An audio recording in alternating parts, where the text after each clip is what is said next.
Hi everybody, it's Robbie from Southern California, and I was working on my deck and I thought I want to show you something on how you can be collecting soil at any time of the year like I've been doing. And then, well, it's not soil, making soil, I should say. Collecting branches. I've got them collecting from my tomato plants and different things around here.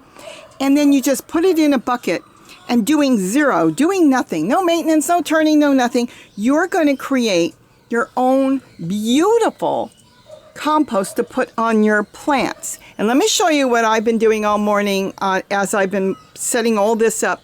And you can see what this bucket turned into that was stored under the sink there. And I dragged out to now fill up my pots. So I'm on the deck today. It's a beautiful sunny day. And I decided to get some of my plants planted. This is a cutting. This is from that, well, it's a hybrid of a kale and collard.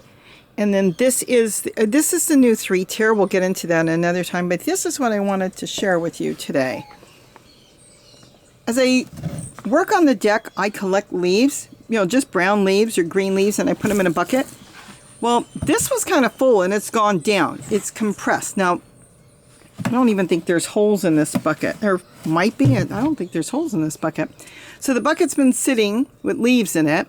And see, the top, you can clearly see what they are. Now, this has no earthworms in it. I don't believe there's any earthworms. But see the leaves?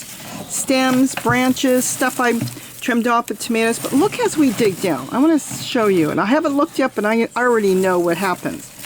See stems out. Watch when we dig down. Do you notice it starts to get darker? This is the top layer. Remember, it doesn't break from the top. It's going to break from underneath. Now, look as we get underneath. Can you see that? I'd like to take some of it out so you can see it. Let me see if I can grab something here and take some of the top off. I don't want to lose it because I'm using this. I use all that as I'm growing. See, we're taking the top off and it's dry. This is why you want to collect all year and all the time, even if you're not composting. Now look, can you see it's getting darker? Look. Underneath, you basically have soil already. This is stuff, look at this. This is already broke down. This is soil. I can use that. There's a label that didn't get composted, of course. But look at this. See what happens? Now you can fill up buckets, 5-gallon buckets, and let them sit. And what happens is nature, the microbes, are going to break them down, even if you don't have earthworms. And that's what's going on in here. Just a 5-gallon bucket. And like I said, all this is always soil to me. It's going to turn into soil, but even now, as I'm planting in my containers, I'm using it here. See what I'm doing?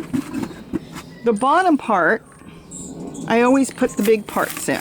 This keeps it draining really, really well.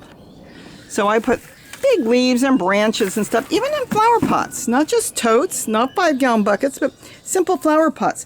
But here, by just letting it sit, the whole bottom is, look at this beautiful rich soil. This is already broke down. You can put this towards the top of your flower pots or in your garden, anything you're planting. This is broke down. And this has only been sitting for maybe, I don't know, maybe a few weeks, a month.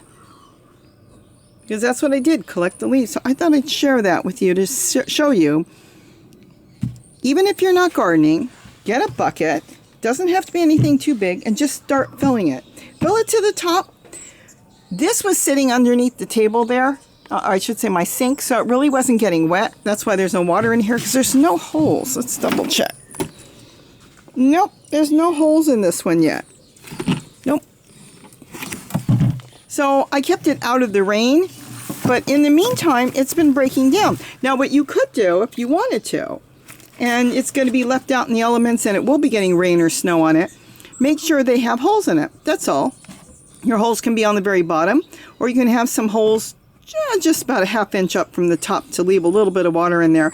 But like I showed you, there's no earthworms. Nothing got in here because it hasn't been here that long. It's been sitting. I don't see any earthworms. Sometimes they find their way, but there's no soil in here. This is not soil. This was all leaf matter and stems from my deck, mainly tomato plants.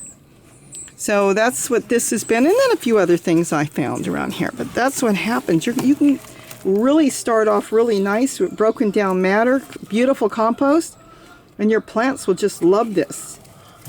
And that's how you can break down without anything by just storing it somewhere out of the elements and continue to save all your brown leaves and branches for your future growing in the spring or whenever. So I hope we gave you an idea on how to make your own compost, even if it's not planting time, and even if it is, getting ready to plant in containers or even in the ground. Like I said, this can go straight into your garden if you wanted to, but better yet, flower pots, totes, buckets, anything you want to grow. You will have your own matter. You'll know it's not sprayed. It's fresh from your garden. Well, it was fresh, and now it is turned into nature's miracle, nature's soil that didn't cost you a penny. All you had to do is pick it up, put it in a bucket, and you ended up with your own compost without any work or any money. Hope you enjoyed this. Think about it. Collect those leaves. Don't let them go, because that is free soil for your plants. Have a wonderful, wonderful day. And don't forget to eat what you grow. Bye-bye. I already gave you your broccoli. We'll see if we have more. You're not used to the sun. It's been raining for days.